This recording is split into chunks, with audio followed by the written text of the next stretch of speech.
Alright, so let's start talking about brushes.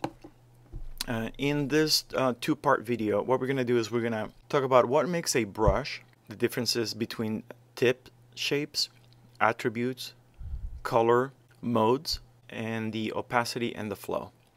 And then we'll talk about how to create a custom brush with its own specific tip and attributes. And then in the second section of the brush series, we're going to talk about tool presets, how to save a tool that has the tip, the attributes, the color, the opacity, and flow all saved as a preset. So every time we go to that brush, we get exactly what we saved. And we will create a generic brush and a thick and thin brush. Alright, so let's get started.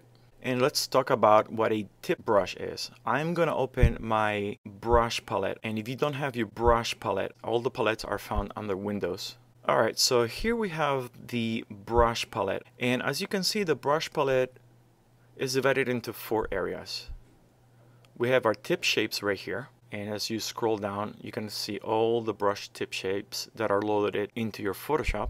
And then right below that, you have the attributes for these brushes. So for example, we can create a thick and thin by clicking on Shape Dynamics. And when you click on one of these attributes, the attributes will open on the right-hand side.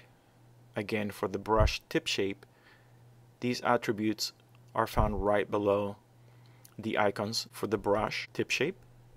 We can go to scattering, for example, and we can scatter in both directions.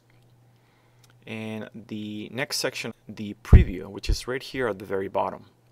Every time I alter one of the attributes, like for example scattering, or if I go to the brush tip shape attributes right here and I change the spacing, you will see your preview update in real time. If I deselect these attributes and I just have a plain and simple circle and I go to my brush tip shape, you will notice that we can control the spacing. Right, a spacing of 1 will give you a very fluid brush. A spacing of, for example, 268 means that as soon as you click your mouse, for example, I'm going to do it right here. If I click and hold down the mouse and I drag my brush, I will create a stamp of that brush, right? Every 268% of that brush. Okay, then you will notice that I can control the shape of an oval very easily by shrinking this icon right here. I can change its direction, and I can also change the hardness and the softness of this specific brush. I can flip it on X, so if I make it oval and I have it at this angle, let's say right here for example, if I flip it on X, it will go in the opposite direction on the X.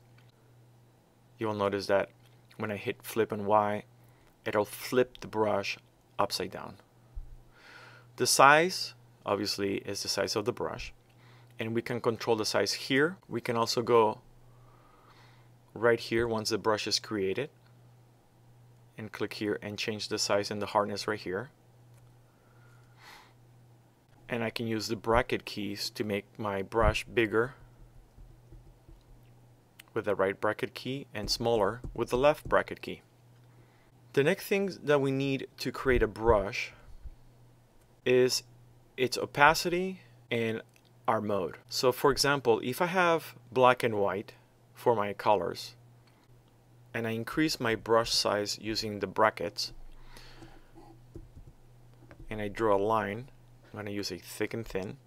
Okay, I'm controlling the thickness using the brush pressure sensitive ability. You will notice that if I have the opacity of 100 and the flow of 100, I'm going to get 100% of this black color. However, when I change my opacity down to say, for example, 50% and I draw, I get 50% of the opacity. When I draw over it again, in certain areas I will get 100, and in other areas I will get 50. The opacity can be controlled using the number keys on your keyboard. So if I hit 1, my opacity will go to 10%, and this is what I will get. If I hit 2, I will go to 20%. If I hit 3, I will go to 30. 6 is 60. 8, 80%. And 0 will be 100%. If I want something very specific, let's say like 45, you would have to click on the 4 and the 5 really quick, because if you don't, if you hit 4 and then you wait and you hit 5, it's going to go from 40 to 50. So if you want, again, a number that is very specific, like 45, click 4, 5 really quick, 4, 5, and you will get that 45%. If I want 23, it will be 2, 3. And if I want 75, it'll be 75. Now, the mode has to do with what type of behavior is our paint going to be. Modes for both brushes and layers will be covered in a separate video. But so you know that you can have a brush specific mode assigned from the get-go. The last thing that we will set up for our brush is going to be the color.